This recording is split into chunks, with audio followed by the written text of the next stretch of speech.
প্রিয় সাবস্ক্রাইবার বৃন্দ, জিলহজ মাস চলতেছে।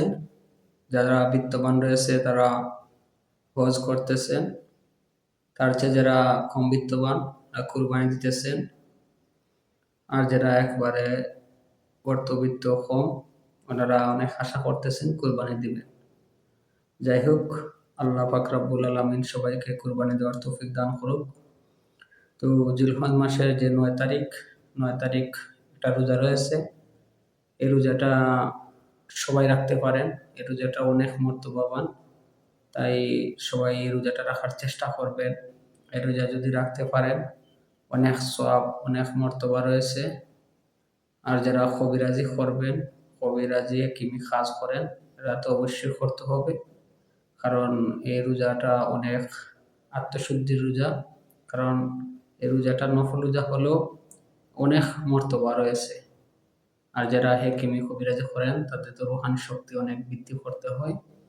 তাই এই রোজাটা যারা রুহানি আমলগুলো করবেন বা সবাই আমার চ্যানেল দেখেন বা সেম আমলগুলো করতে ইচ্ছুক যারা, এরা অবশ্যই এই আমলগুলো করতেই হবে, এটা করে লাগবে। কারণ যত সম্ভব আমরা যারা রুহানি কাজ করি এরা অবশ্যই আপনারা জানেন সোমবার, বৃহস্পতিবার রেগুলার রোজা রাখা হয়। শুধু নিষিদ্ধ যে থাকে ঈদ বা অন্যান্য 5টা দিন রয়েছে, সারা বছরে এই রোজা রাখা হারাম। শুধু এই রোজাগুলো আমরা রাখি না, বাকি সবসময় চেষ্টা করা লাগে, কারণ আপনার আত্মশুদ্ধি করতে হবে। আত্মশুদ্ধি ছাড়া আপনি কখনো কোনো আল্লাহ পাকের কাছ থেকে কিছু লাভ করা সম্ভব নয়। তাই চেষ্টা করবেন সবাই যে আমলগুলো করবেন। আর এই আমলগুলো যদি রোজা রাখেন, সবগুলা করেন, তাহলে আমার আমলগুলো করলে অবশ্যই আপনার 100% কাজ হবে। আপনি সত্য কথা বলতে হবে, হালাল খাদ্য আহার করতে হবে। এই নিয়মে যদি চলেন ইনশাআল্লাহ আপনার সবসময় দোয়াগুলা কবুল হবে। আমলগুলা করলে আপনার কারেন্টের মতন কাজ হবে ইনশাআল্লাহ। তো সবাই ভালো থাকেন, আমার জন্য খাস করে দোয়া করবেন।